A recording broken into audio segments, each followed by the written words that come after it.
Party Hard is a difficult game to figure out.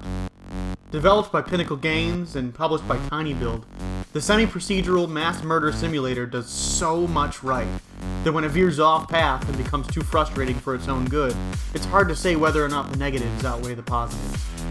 There's a unique opportunity here for flashy, fun, interactive streams, but whether or not it's a right fit for you is still up in the air. Join me as we take a closer look.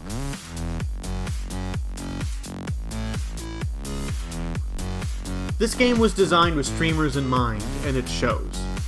Gameplay-wise, the action is simple and easy to follow, and the rewards, satisfying environmental executions, are as much a treat for your viewers as they are for you. The semi-randomized levels keep things changing, different for every attempt, maintaining a certain level of variety. I could see streamers spending an hour on a single level, again and again, trying to get higher scores or faster run-throughs. But what really sets Party Hard apart is the stupidly fun Twitch chat integration. After a simple 30-second setup, your audience will be able to vote as you play on random events that can completely change the course of the game. We're talking bear attacks, SWAT raids, and even items to use like bombs. Not only does this transform your fans into active participants in the stream, but it also just flat out makes the game more interesting. I found myself turning it on even when I wasn't streaming, letting the 0 participant vote default to whatever random event it liked, just to make the game more interesting. When everything comes together, this ridiculous bloodbath can be an absolute riot to watch.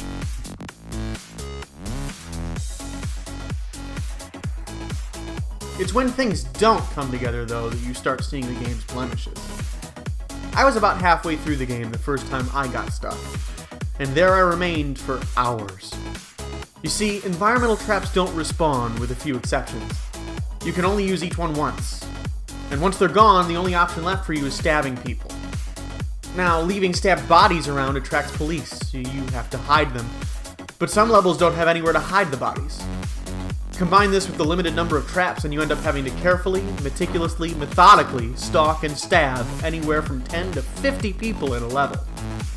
This quickly grows tedious, especially when the dwindling numbers make it more likely that police will simply assume you're the killer without even catching you in the act, meaning you get arrested with 2 or 3 victims remaining over and over again. Also, those traps you use aren't exactly complicated. Simply approach them and click.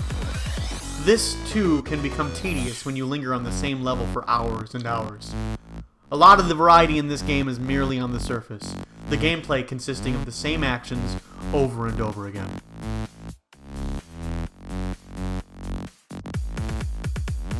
That being said, there are ways around all of these issues. Once you've completed a level, you're free to return to it and play again and again, so provided you've cleared some of the game before streaming, you don't need to be stuck in the same spot forever. The more levels available to you, the more options you have for keeping the stream fresh and interesting. Also, while playing the game alone for too long can grow tedious as the mechanics become monotonous, this really isn't an issue when you stream because the interactions with fans, integrated chat, and having the audience to play to can all easily overcome that tedium. But I could still see fans losing interest if you play the game too often, as not enough changes from session to session. So it's probably better to play it in brief chunks so that your viewers don't get too used to it.